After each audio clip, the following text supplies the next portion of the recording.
Hello, my name is Damian. I've been a special agent with the FBI for about 25 years.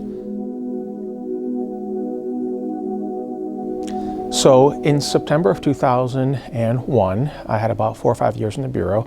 I was a member of the Washington Field Office WFO SWAT team, and our team week was scheduled to begin on Sunday, September 9th.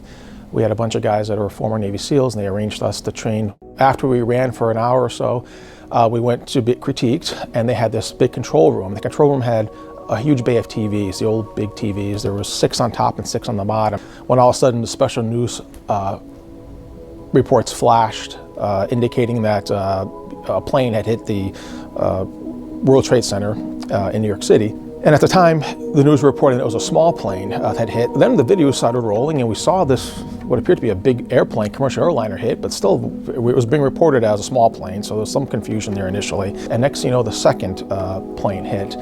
And at the time, we had pagers, but not cell phones.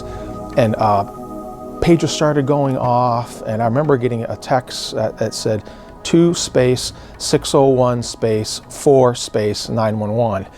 And you know, I don't know what the hell that meant, and then someone figured it out. That means go to 601 4th Street, which is where the WFO was. 911 meaning go out right away. And I remember our team leader saying 2 minutes to get your stuff. We're going. Got to get back to WFO ASAP, which is about 150 miles from where we were located. And then once we got to Springfield, which is where the Beltway 495 goes around Washington D.C., and 95 becomes 395 heading to D.C. It's about 15 miles to the Pentagon there. We started seeing that smoke, and the authorities had completely shut down 395. It's a 4-lane highway in either direction, not a soul on it. We saw some people walking in the middle of the lane southbound on 395, seemingly leaving from their offices in DC, walking home. Metro was shut down, and we were literally the only people that were heading northbound on 395. And as we got closer, that smoke tower got higher and higher, and you could look down, it was really inflamed, and you could see some fire departments are arriving on scene. This is maybe about noontime or so, a couple hours after the plane hit, and it was just a surreal experience, something I'll never forget. And I was so in awe of the Pentagon growing up, and just being in DC, and then to see it on fire was a punch to the gut that morning. And our objective was to get to WFO and to shut all the streets down around the 4 blocks of WFO at 601 4th Street to any traffic whatsoever, because there was a fear of either a land-based attack or a secondary attack or something like that.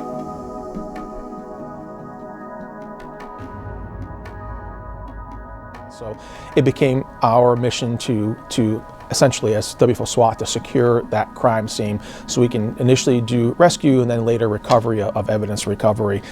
We were there for the next, I was there for 75 days in a row up until first day off was Thanksgiving. So we were also there to provide security for evidence response teams and go in with them in the Pentagon. I just distinctly remember the smell of that JP4 fuel, you know, how the horrific smell of the melting plastic. And but I should mention, last day I'm holding in my hands, the Pentagon was on fire for a while. I would say maybe 4 or 5 days. It would often flare up and then die down. And once it was put out and once it was sort of deemed safe, I believe it was the Arlington County Fire Department unfurled a massive flag. And this was really to greet President Bush, that came and shook everyone's hand and shook my hand. And it was really sort of an inspiring day when that fire was out, and you know, the recovery efforts were completed, and we hung this flame. Kind of a neat picture that I've had at my desk, you know, and will always have ever since. Reminds me of those events that occurred that day. That's my 9/11 story.